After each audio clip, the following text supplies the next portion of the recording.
नमस्कार दोस्तों, स्वागत है आपके अपने channel Skylar institute for English पर।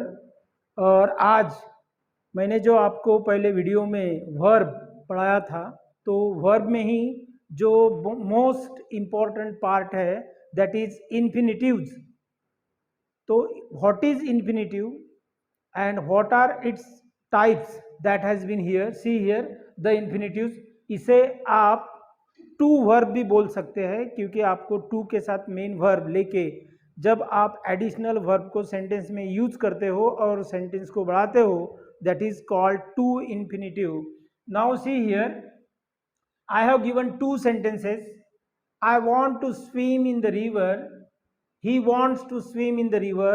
Same sentences, only there is a change in subject.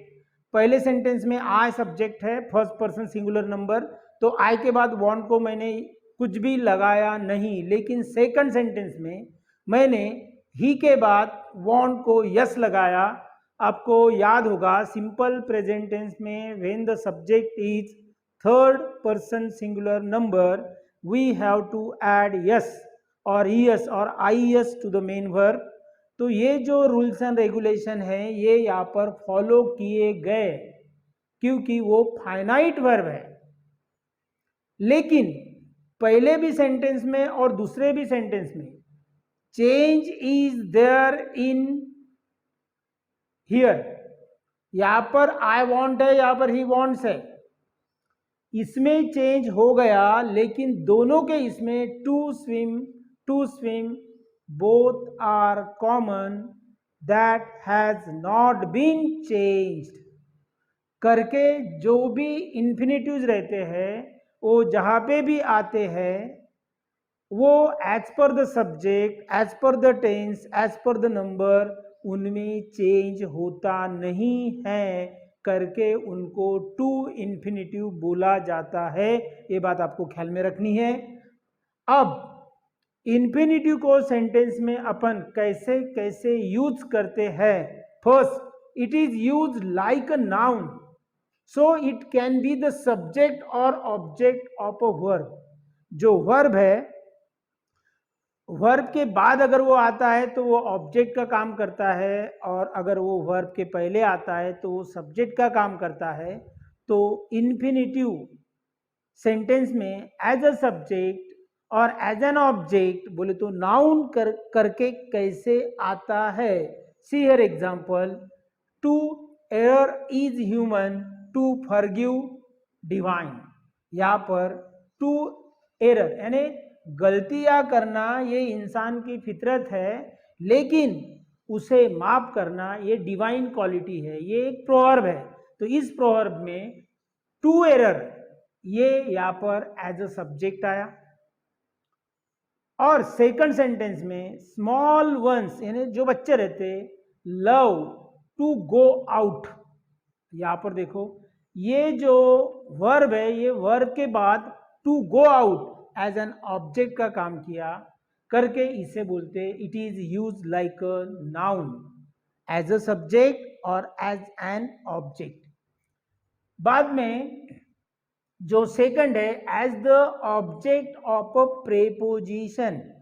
आपको मालूम है in, at, on, upon, about, under, ये जो प्रेपोजिशंस है, इस प्रेपोजिशन का ऑब्जेक्ट करके भी इन्फिनिटिव को यूज किया जाता है।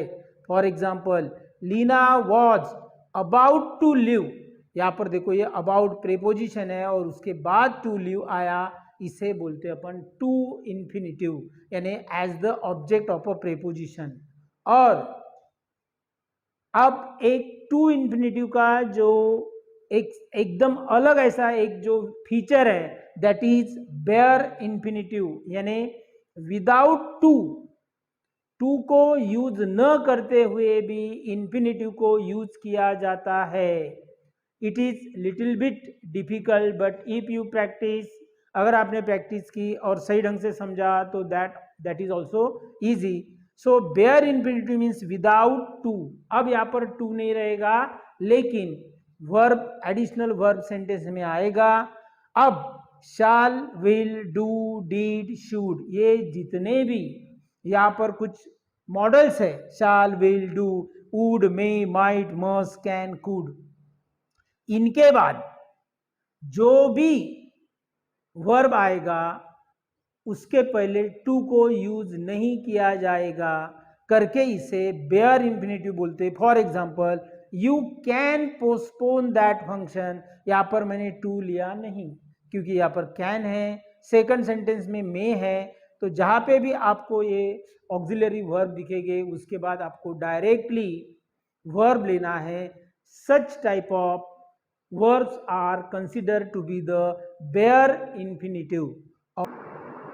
सेकंड, बेयर इन्फिनेटिव का ही जो पार्ट है, जो जिसे अपन विदाउट टू बोलते हैं, तो वो let, make, did, dare, need as well as after the following verb, यानी लेट के साथ, मेक के साथ, डीड के साथ। और जो ये वर्ब दिए हैं, देखो, वर्ब्स ऑफ परसेप्शन, एक अंदाज है, एक धारणा है। ऐसे जो वर्ब्स है जैसे सी है, हियर है, वॉच है, नो है एंड फील है।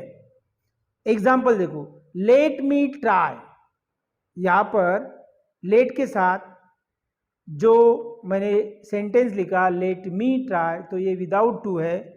My teacher made me stand here, यहां पर मैंने माई टीचर मेड मी। और लास्ट में I heard him cry with pain, यहाँ पे भी मैंने हियर। ये जो ऐसे जो वर्ब है इनको बेयर इन्फिनेटिव बोला जाता है। तो यहाँ पर द इन्फिनेटिव्स के जो फंक्शंस है और उसे कैसे यूज किया जाता है इसके बारे में मैंने आपको समझाया। I hope that you like it, and if you like it, don't forget to share it with your friends and subscribe my channel। Thanks for watching, और नेक्स्ट वीडियो में मिलेंगे और एक नए सब्जेक्ट के साथ।